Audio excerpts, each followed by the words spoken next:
As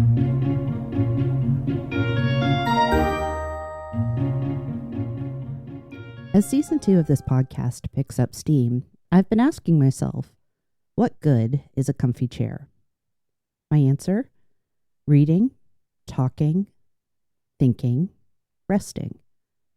All of these are about making connections to ideas, friends, and the self.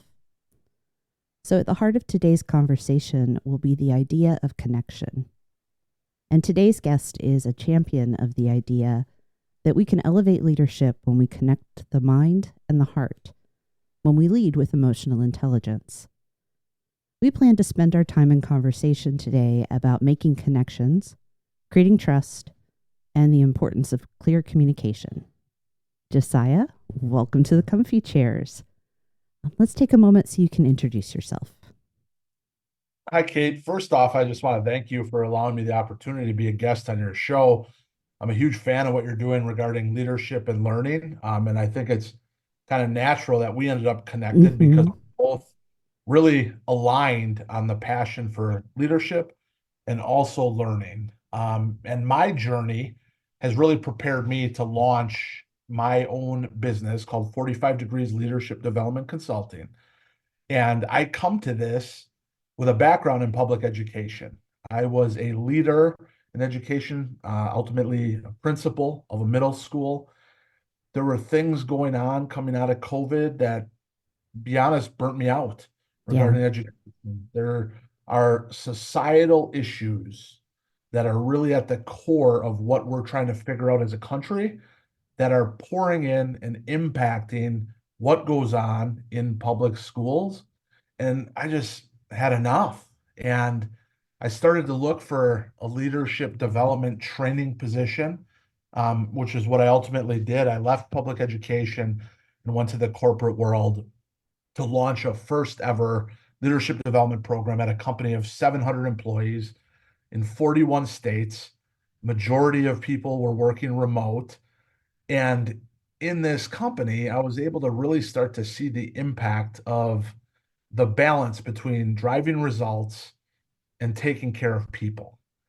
And that started me on a path of starting to create my own frameworks and looking at ways that I can teach and equip people to lead today with the challenges of today. And I started to look at my journey as a leader, and engagement is what I've focused on my whole career. It's connecting with people. The reality is in leadership, you drive results through your people.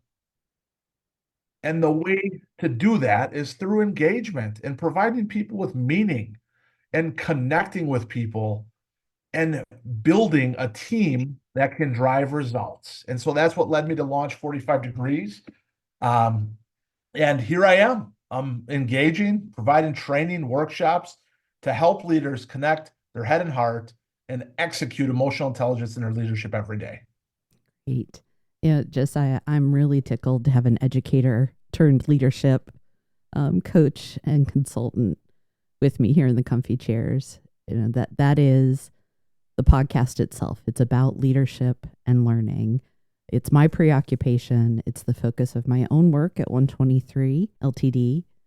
So naturally, I'd like us to talk a little bit about the connection between learning and leading, because I believe they're deeply connected, and I suspect you do as well.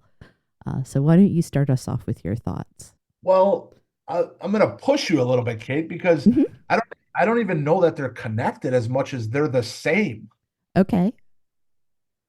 I mean, so you're saying then that if somebody learns, they are by default a leader, or the other way around? I think it goes both. I think Okay. if you're learning, you're taking leadership of yourself. Okay. And you're choosing to invest and lead yourself down a journey of growth and self-development. And on the other side, if you're a leader, you are constantly learning, and that's based on your own ability. That's on what other people need from you as a leader. And so the two are constantly happening simultaneously. And I think are almost, I mean, I don't want to get into a battle as far as language, but they're almost synonymous in some ways. Well, I don't disagree with you. I think the nuance that I would want to add is that it goes to the quality and the intent. I shared with you that I've been working on a framework that right now I'm calling the learning engine that is about leaders as learners. That there are, I believe, a set of skills that are necessary for leaders to be successful that are also about how we learn effectively. Because that's the thing. You can have a title of leader and still, frankly, suck. You can say you're a learner, but never retain anything, not actually like apply or make use of it. In fact, I think it's true to say that if I don't use what I learn, I actually haven't learned. But to back up, I don't disagree with you that learning and leading are two sides of the same thing. I think the distinction is the focus of where it goes. But one of the reasons I want to talk about the learning engine concept that I have is because I think learning is driven by, it's fueled by empathy, curiosity, endurance, and courage. That those are the elements that we need to effectively learn. And I think it's good to talk about learning first because we all have experience as learners. And that becomes an easy pathway to think about how we lead because leading requires empathy, curiosity, endurance, and courage as well. Where I think we're essentially on the same page. And to your point, we're probably just using slightly different language. Do you agree? Yeah, I really do. And I think my question is in the learning engine, you have the same characteristics that you do in the leading engine, don't you? Yes. Yeah. That's why, So that, again, I talk about connected as they're two different acts, but you kind of can't have one without the other, yeah, right? I agree. And I It's think like, your point about purpose, I think learning is really about impact on yourself and leading is mhm, more about impact on others. what And I like that. so I think the crossover though is that you have to enrich and grow and push yourself to learn Hmm. in order to increase your impact on others. Yeah. And so there's so many, crossovers and ways that learning and leading intertwine. And that was the first thing when I saw your podcast come up in LinkedIn was the comfy chairs. That kind of intrigued me. And then the line about learning and leading. And so let's get into it. Let's talk about this today Yeah. because I'm eager to see where it takes us. Yeah. Me too. I think learning and leading are like breath because the inhale and the exhale are breath. One is the inhalation. You could argue learning, and then leading is the exhalation. Yeah, that's powerful. And you so you could really, really go a lot of different ways with that. And the fact that my favorite breathing exercise to keep myself self-regulated, which is a part of emotional intelligence, Yeah. are any of the ones where the exhale is longer than the inhale, Mm-hmm. because physiologically that starts to reduce the cortisol levels that drive stress and the impact. And I originally learned it through box breathing exercises that the Navy SEALs Yeah. utilize in really, really tough, high stress situations, right? Yeah, which is amazing. You think about here are highest trained, most elite forces, and one of their core practices is breathe in and out. I love things that are simple. It is. Yeah, let's get into emotional intelligence. We've skirted around it. I've talked about empathy. You've talked about self-regulation. I'm going to ask a very obvious question. This is a softball. What does emotional intelligence have to do with leading effectively? Well, I don't know. It might be a softball on the surface, but it's really, really complex. And Yeah. what led me to this is I need to focus on it. Otherwise, dealing with me is not a great experience. My personality is I'm very fast paced. I love autonomy. I live in the future, big picture, visionary thinker. And when I did my assessment of my natural behaviors, the words that describe me with how extreme I am could be belligerent, Mm, uh, vulgar, impatient, hostile. And so I have to slow myself down and I have to focus on executing emotional intelligence. And that to me is the difference is this idea of EQ and emotional intelligence has been around for a while. And yeah. there's always discussion about emotional intelligence. And where I hope to add value is not to just talk about it, but to start equipping people to execute it. And at the core of it, my definition is a little bit different because traditionally definitions talk about self-regulation, self-awareness, empathy, all of those pieces that make it up, and understanding your emotions and the emotions of others. But I think there's a tremendous opportunity to add on to that and expand and move it from just awareness and understanding of emotions to leveraging emotions in leadership. We are emotional beings and we feel before we think. Hmm. We are always driven. There's tons of research in marketing that people purchase based on emotion and they justify by logic. Yeah. And that's how we operate. And so, as a leader that's required to drive results through other people, it only makes sense that we look to tap into that emotional nature of what makes people people and figure out how to leverage that through a systemic way of frameworks that equip leaders to execute and implement it in every interaction that they have with other people. Just help me understand the difference here. And I suspect that this will become clear as we keep talking. But the difference between leveraging emotion and manipulating people through emotions. So that's always a sticky topic. I think the difference between leveraging and manipulation is who benefits.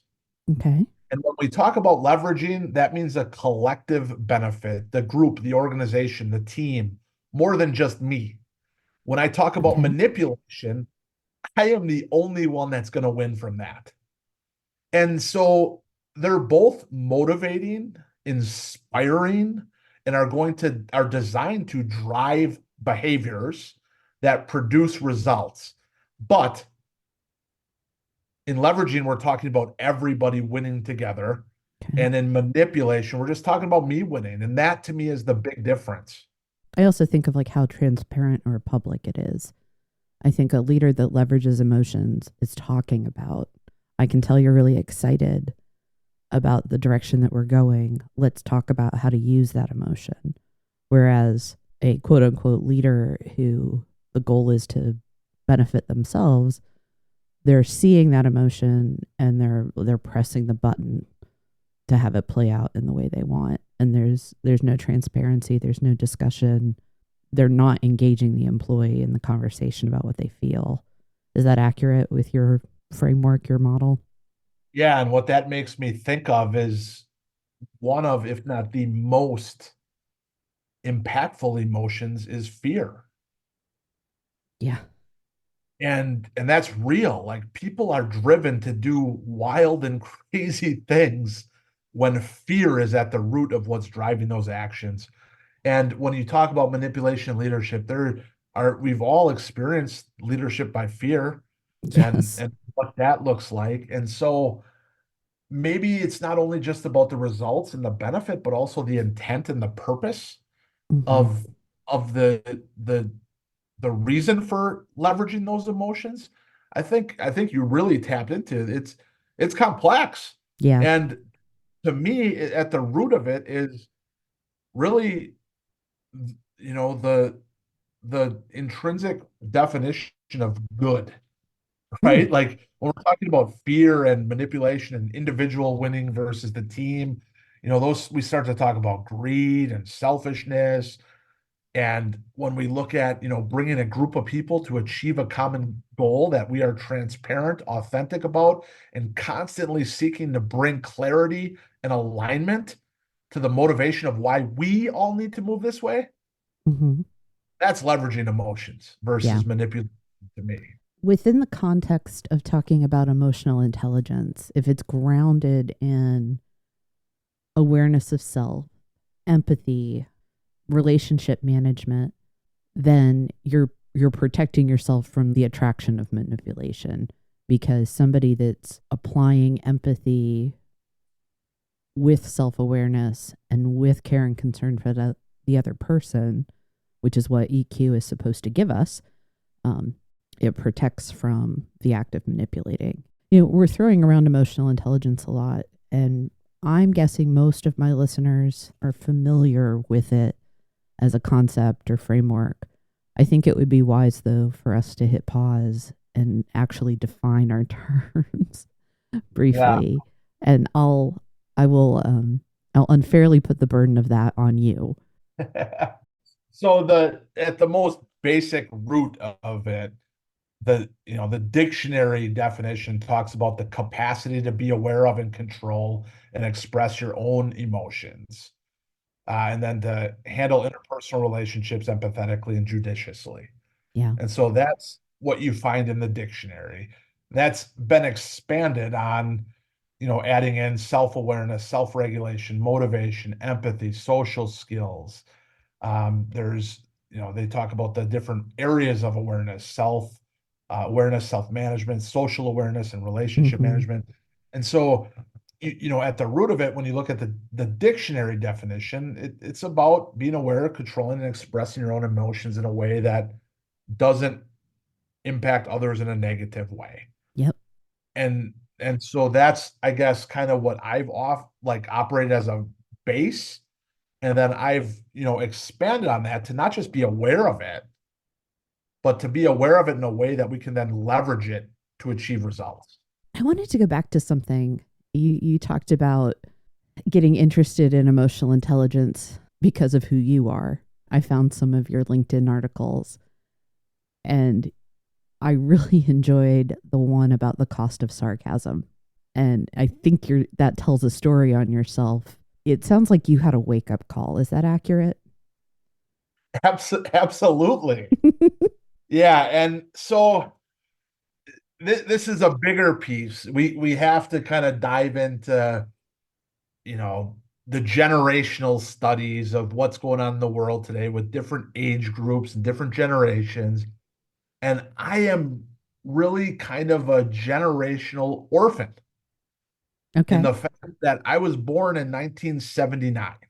I think I'm kind of the cusp of generational things in that a lot of my life, not all of it, was with technology, but then also at the same time from the Gen X side, the sarcasm, the kind of bleak outlook, that's real and that's a part of who I am. And I'm also at the same time, I played football, I coached football at the high school level. I'm an offensive lineman. As an offensive lineman, we only get attention when we really, really mess up. And that breeds a tremendous amount of sarcasm. And and that's who offensive linemen are. They're loyal, they don't want credit, they're gonna work, they're gonna grind, they're gonna put themselves out there, they're gonna have fun doing it, and it's gonna be real. Like it's hard, it's not fun. And so let's joke about it and get through it. And so all of those things kind of formulated into this. I'm very, very outgoing, and there's also this extreme sarcasm side that I've grown up with. And when you add into it the power dynamic of a title in the workplace, sarcasm does not land well at all. Not without a relationship already firmly in place. Yeah. And even with the relationship, there's always times where I've felt it from my manager of, they said this and laughed, but is there some truth to that? Are they really trying to tell me something? Because that uncertainty and that uneasiness just breeds angst and worry and concern. Sarcasm is not a way to drive results. Like, yeah, in informal social relationships, people may appreciate it and people may find it funny. When there's a power dynamic associated with it, some people might find it funny for a little bit, but at the same time, there's a cost associated with that, and it's just not worth it to risk that cost if you're serious about leading in a productive way that drives results and protects the dignity of others. And that's real. It's time and place.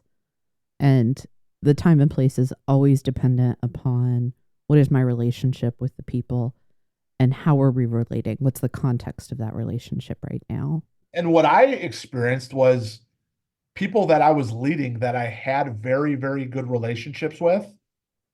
When I Mm-hmm. would use sarcasm talking about something like their professional sports team, Yeah. it was okay. Uh huh. The minute I started to use sarcasm that involved them, or even worse, something they were involved with in the workplace as Mm-hmm. their leader, it was not productive. And so what what I chose was I'm going to default on like I'm going to evaluate risk, right? And so Mm-hmm. if I don't Yeah. use sarcasm, there's no risk, right? Yep. If I do use sarcasm, I don't know how big of the risk is, but I know there is a risk that it has a Yeah. negative impact. So let's just eliminate it and try to move forward. And that was, that I'm still not perfect on that, right? Like I am who No. I am. You get And to be human. correct. And so it's a work in progress for me, but I think that the lesson is the learning for others is not necessarily to say, okay, today I'm going to eliminate sarcasm as a leader. Just be aware of it Mm-hmm. and make a decision that's best for you as a leader and best for your team and the people that you're leading. But just it's reflecting on little interactions like that. Yep. That's how you start to execute emotional intelligence, right? Yeah. It's weird to talk about this very like economic business approach when we're talking about leadership relationships, but you have to do a cost benefit analysis. Things like sarcasm usually have more cost than benefit. But I just want to add one thing, Kate, is it Mm-hmm. always comes back to this is I heard Nick Saban, who just retired, may go down as the greatest college football coach ever. He retired as the head coach at Alabama. He talked about, people and interactions. He said this. He said, everybody is selling something. And I started to think about that when I heard it, and it's really true. And you start to think about, when you go to buy a book, I've never, I don't know if you ever have, I've never bought a book that says on the front cover, best writing author. Right? What does it say, Kate? Best selling.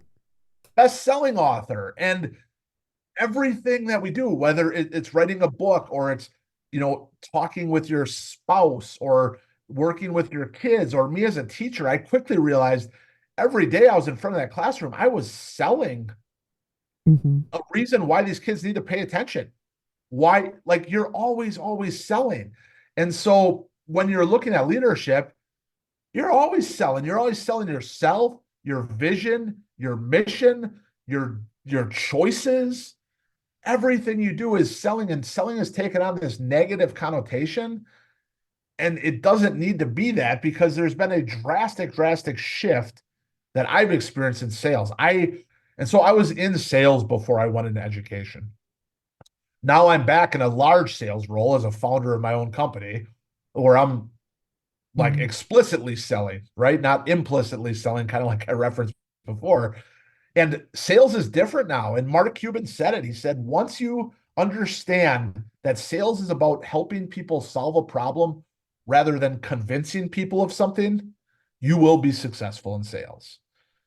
And so when you start to look at leadership as, yeah, I'm selling something, but am I selling it to convince or am I selling to help solve a problem? That's a different lens, right? It is Donald Miller, who is a great writing author, but also best selling. Um, he talks about the hero story that you make the customer, the client, the hero. Selling is storytelling. Let's kind of get ourselves recentered because I don't want to miss the opportunity to talk about some of the framework that you've been building out, and I want to get us back to connection. Yeah, not an actual question, but just making opening up that opportunity for you to talk about connection and the other elements of how you believe leadership can do its best work. Yeah. So the root of it is that we are wired to connect. And it's not just humans. You see it all over in nature Mm-hmm. where there's connection that's needed everywhere in beings. And so when we look at leadership and the idea that we're going to, work with others and lead others and inspire others to produce a result that benefits the group, we need connection to do that. And when you look at connection in my model, that's the leadership model, that's the foundation, that's the base. It starts with connection. And I look at connection as an awareness of yourself and then an awareness of others. And when you really, really understand yourself and you understand others, you can start to connect, but that has to get raised the level to drive results. And that comes through time and access and visibility and working together. And when you spend that time together, you're transferring connection to chemistry, which chemistry is going to give us an ability to kind of have an idea what you're going to say before you say it, what choice you're going to make before you make the choice. And when we have the awareness of ourselves and each other and the time, we start to get this synergy that leverages and indexes connection into chemistry, which then puts us in a position to talk about competence, which is the skill to deliver. And competence used to be the number one piece of leadership, right? You could execute, you could accomplish tasks. And so we're going to promote you to a leadership role, even though you may or may not have any idea what it means to lead people, or we're going to give you the title, right? And that's how Yep. this is operated. And so my leadership model is connection. On top of that is chemistry. And on top of that is competence. And you always want to lead with connection before competence, because it's rooted in the quote from Maya Angelou that people don't care how much you know until they know how much you care. Mm-hmm.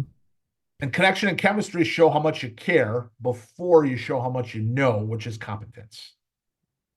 What I'm liking as I listen and I get to understand the model a little bit more, Josiah, is obviously it's the interpersonal connection, the relationships, but there's also like the act of connecting people to the work. I worked in healthcare before coming into consulting. We talked a lot about connection to the mission. And part of the work of leading, not just in mission driven organizations, is connecting people to the work as well. Do they understand the purpose? Do they understand the goals? And theoretically, what you can then develop is chemistry between the people and the jobs that they hold, their responsibilities, their annual goals, whatever that is. And that's where then their competence can come in to play. Yeah. So it's the how we are together, but then am I connecting you to the work to create chemistry between your skills, your ability, your passion, your personal purpose, and the larger picture purpose as well. Yeah. And when that happens, there's one word I think that you could use to define what work is to that person, and it's meaningful. Yeah.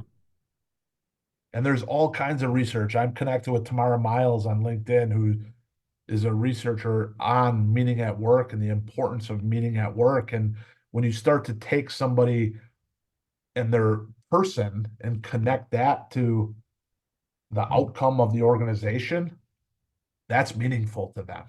And that's where you get buy-in and investment that ultimately drives results. Well, it's a big part of where we need to head is not connecting people to a job or a pay rate, but connecting them to that deeper meaning. It's one of the things that is part of, the term future of work gets tossed around all the time. I was doing some reading last night where the author was very clear that she wants us to stop using that term, and I agree with her. And there's also a place for it sometimes. But if we're going to have a future of work, it's getting people more deeply connected to meaning. And the future is now.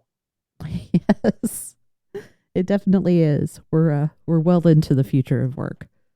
Right. All right. So I know that some of the material you shared with me, the connection, chemistry, and competence, at that time when you were writing those first thoughts, that was what you referred to as your trust equation. It sounds like the last time we talked that you've that's evolved to some for you. Is that accurate? Because what I'm trying to understand is, where does trust come in? So their trust, it often comes up as the number one factor of a high performing team. Lots of leadership experts talk about trust and that being the core element of a high performing team, a superlative team. And so I started to look at my leadership model and the idea of connection, chemistry, and competence. And then I started to look at, how would you deliver? How would you execute trust? And the equation that I came up with is connection plus chemistry plus competence equals trust.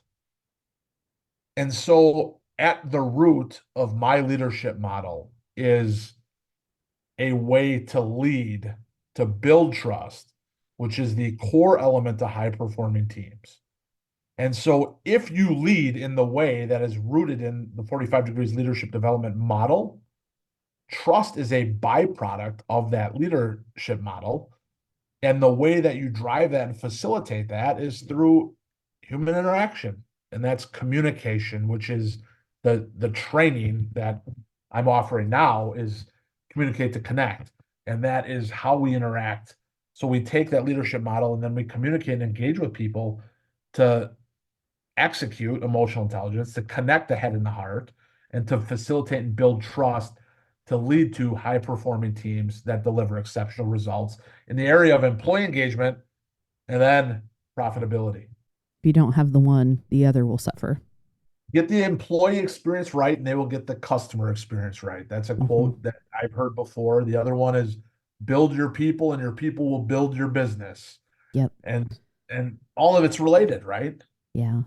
So tell me about communication. What makes for great communication? So again, it's looking at moving from talking about this to executing this. And so what I've created is called the CLEAR framework, the clear communication framework. And this framework will build clarity in your leadership. And so the first piece of it is conscious, and it's about you as the leader and your mindset. And we're looking at, seeing where you're at as a leader. You got things going through your head like crazy. You're thinking about the Yeah. next meeting, prepared, all this stuff. And all of a sudden this person comes up to you and says, "Hey, got a second?" Every leader's worst fear. Yeah. And that's real. And so you have to exercise your ability to analyze, your mindset. You're checking the C, the conscious, your mindset. Are you able to be present? And we look at being present, that's mentally, physically, and emotionally. And if you're not, that's fine. Say, "Hey, I'm busy right now, lots of stuff going on. You are very, very important to me. I want to be able to give you my full headspace and attention. Can we please set up a time to connect?" And you ask them to set that. If you can be present, then you continue on and engage in the communication. And so then we get to listen, which is all the stuff you hear about all the time, the physical, nonverbal, eye contact, Mm-hmm. body language. And I really, really get into the power of questions. And you touched on humility before in your engine of learning. When we talk about asking questions, there's two pieces we need to lean in, and that's curiosity and humility. Mm-hmm. And first off, humility, we oftentimes want to share our experiences or our insights because we feel that it builds connection. Somebody says, "You're not going to believe what happened to me." They tell you a story, and I immediately say, "Whoa, I got to tell you this exact same thing happened to me." And we think we're building connection, but what did I just change that conversation to? Who's it about now? You take the spotlight. Yeah, it's about me. And we all do this, and we don't do it because of ill will. It's just natural. And so humility is allow it to be about them. And then the curiosity piece is there was a study out of England. Average kid 3 to 5 years old asks 396 questions a day. That's awesome. That The is average just adult awesome. the average adult asks how many questions do you think, Kate? 32. 14. 14. 14 questions a day. Oh, I'm So, ashamed of us. well, it goes back to humility though too, in Mhm. that we feel like we know, we've been educated, we have experiences, and so we don't have to ask questions. We don't have to get curious. And so the way to really, really get curious and to have rich conversations is to avoid the why questions and ask the how and the what questions. Let me put a little footnote in. There's a book that I think, if you've not already encountered, I believe you would really enjoy. It's called Beginners by Tom Vanderbilt. It's all about lifelong learning. He actually starts with going to a research center where they're studying children learning to walk. And it's, yeah, I think you would enjoy it given your background and some of the things you're sharing with me. Yeah, no, I'll look into that. We've often heard that listening to respond is not what we should do. We should listen to understand. And I'm raising that one level. Listening to understand isn't enough anymore. We should be listening to empathize. Okay. And as we're engaging in humility and curiosity, we're listening for a couple things. First, we all come to a conversation with experiences. As we're listening for people to share experiences, and they do this. People do this all the time, right? Like, I say, hey, I'm sorry I'm late. I was having car problems this morning, and I'm not going to tell you this, but the problem with my car was that I wasn't in my car, and that's why I'm late. And then the key piece is this: we're listening for needs, challenges, and objectives. And as we're listening for those, we're asking ourselves, have I made these harder or easier for that person? And that's how you start to execute listening to empathize.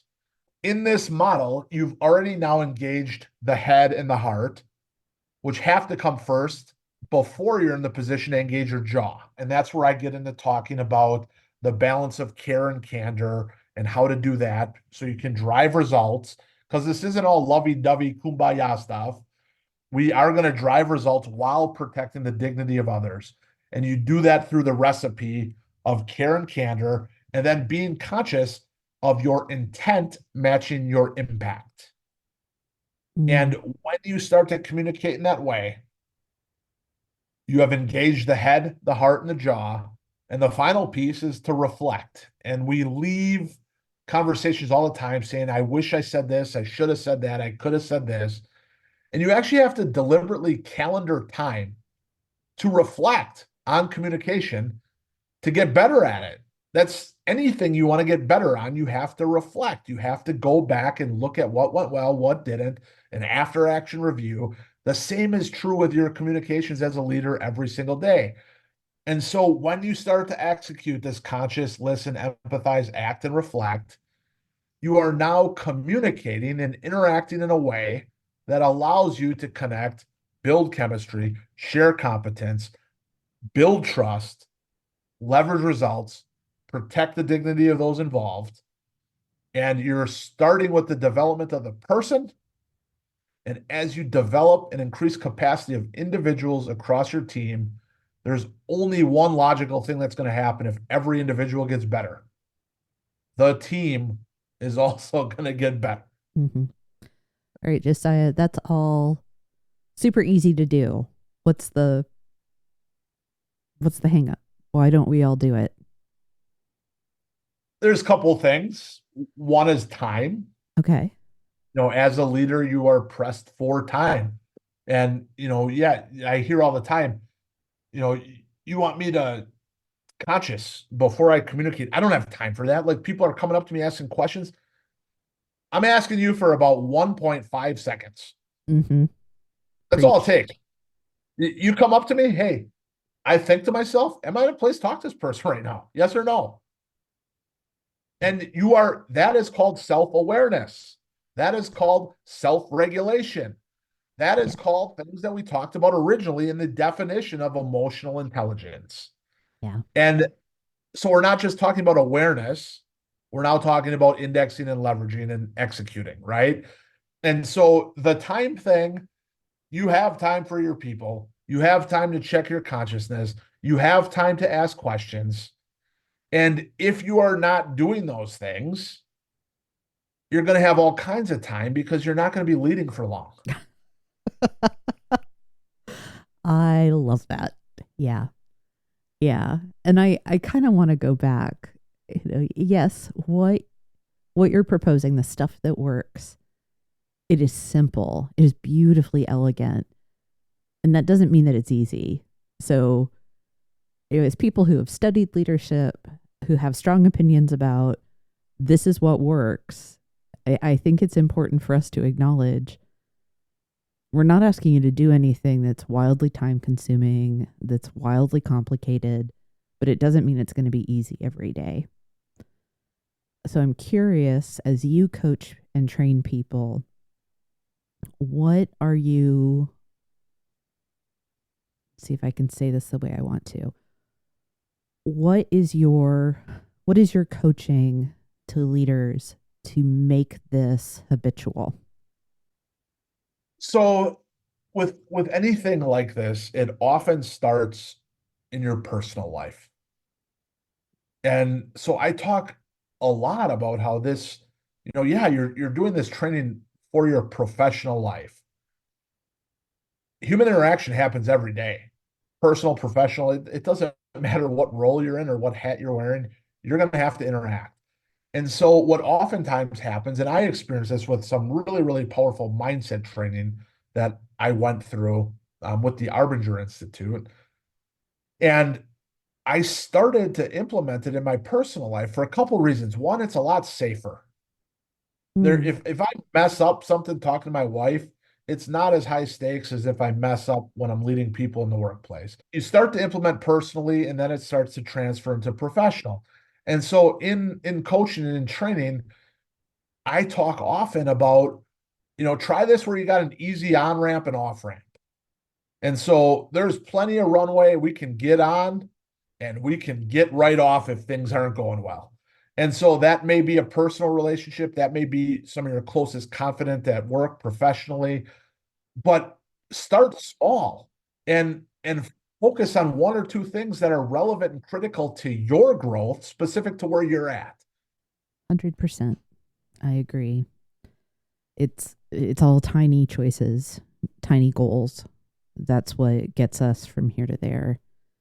We, as much as we want to take the big leap and the full holistic change, it takes time, which we keep coming back to, don't we? Yes. Yeah.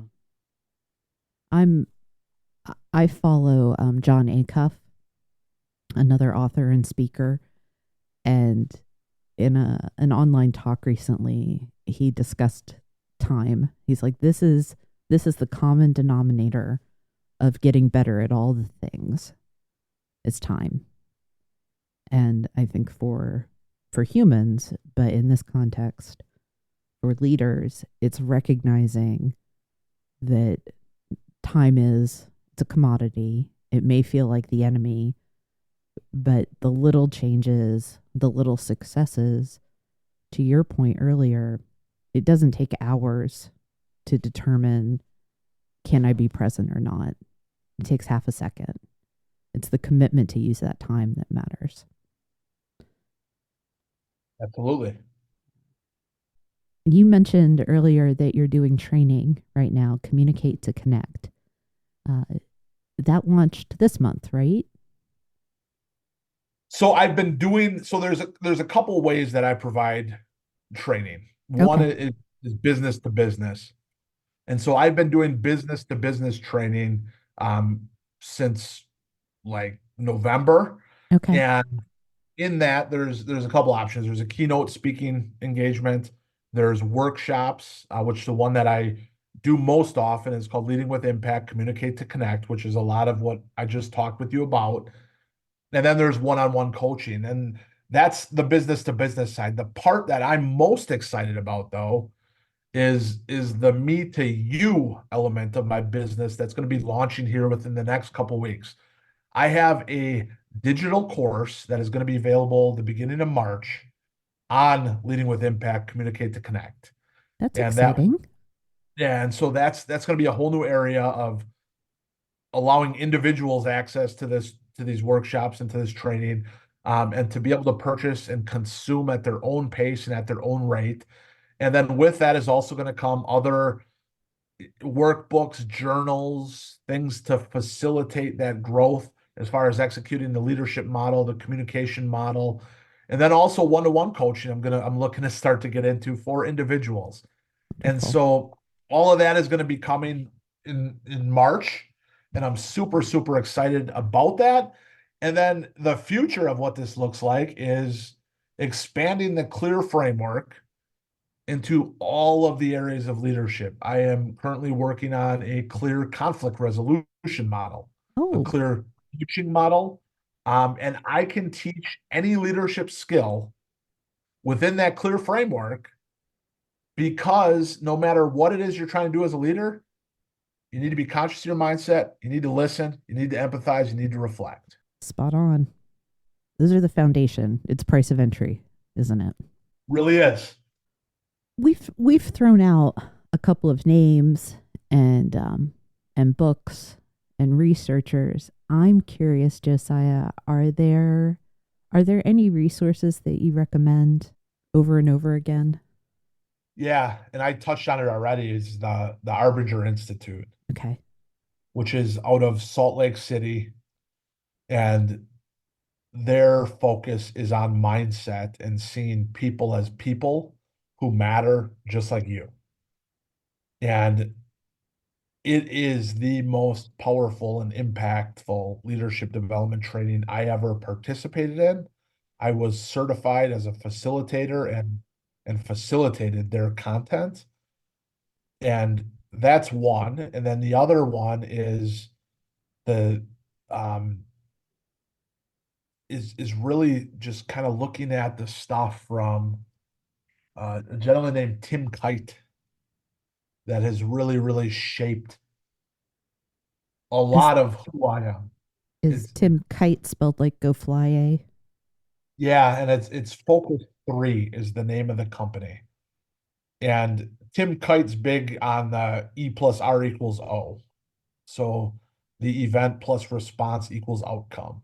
Yeah. And that gets thrown around oftentimes, but to me, he is elite at teaching the importance of the only thing in the event response outcome that you control is your response.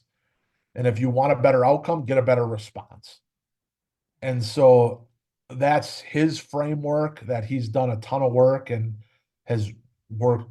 I first heard of him it's kind of funny. He had a podcast with Urban Meyer, who was Oh the yeah. legendary football coach at Ohio State.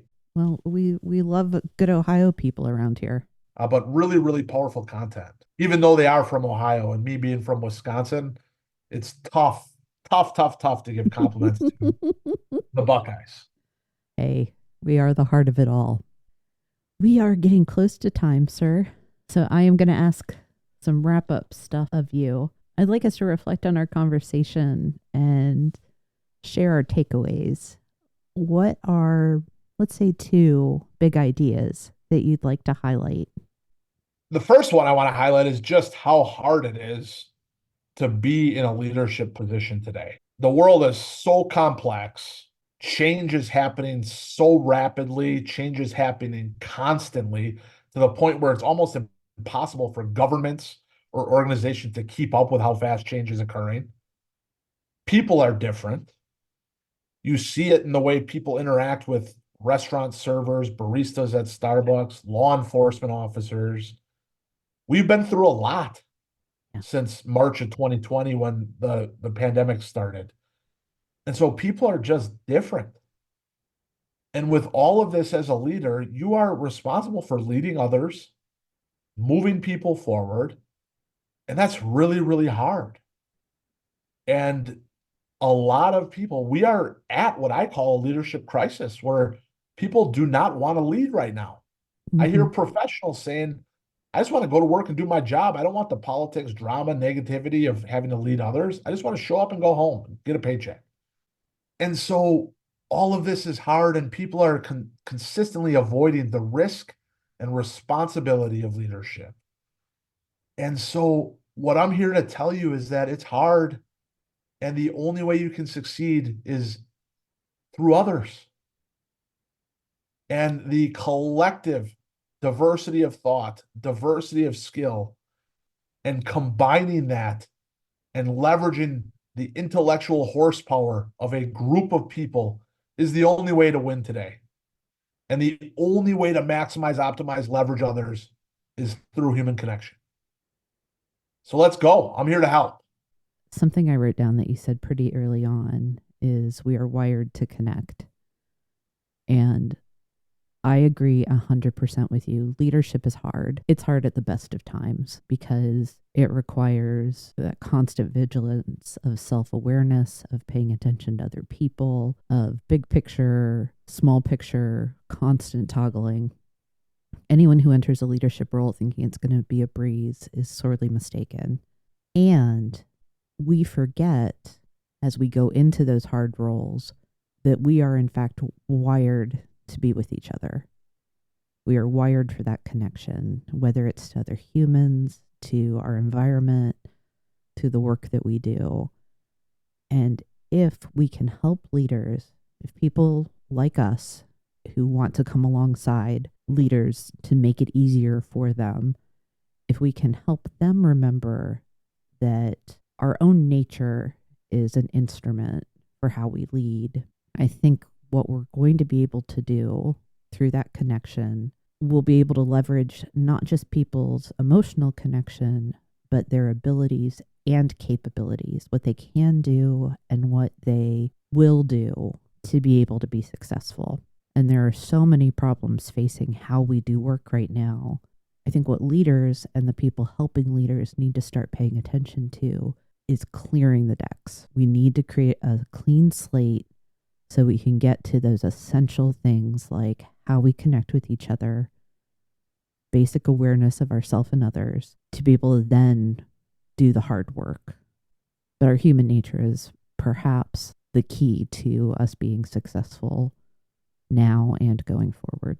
I absolutely agree. You look back at history, the biggest wins in the history of human civilization have come when a group of people are aligned and clear on where they want to go, and that is provided by a leader. Yeah, it's about that group of people that put the effort forward. They may look to a leader for direction, but as leaders, we have to remember we're not trying to get into the history books. We're trying to get our people from point A to point B. Absolutely. So we talked a little bit about the training that you've got coming up. March is going to be a big month for you. Is there anything else you want to share that you have on the horizon? That's really it. I would encourage people to give me a follow on LinkedIn. I'm posting content daily, and I encourage you to engage and share your voice. It's really, really exciting, the community that's being built on LinkedIn and some of the people that show up and show out every day to support me and support my message and to support my cause. And so anybody that's listening, Josiah Plato, 45 Degrees Leadership, find me on LinkedIn. Let's connect. Let's engage. But I'll give you a little caution. Only engage if you are obsessed with growth, laser focused on innovation, and want to change the world. Well, I'm glad we're already connected, sir. All right, kid. Thank you very much. Thank you so much for your time. I appreciated the conversation, and I look forward to seeing what you do next. Yeah, thank you so much for having me. And thank you so much to the audience in the comfy chair. It was a pleasure.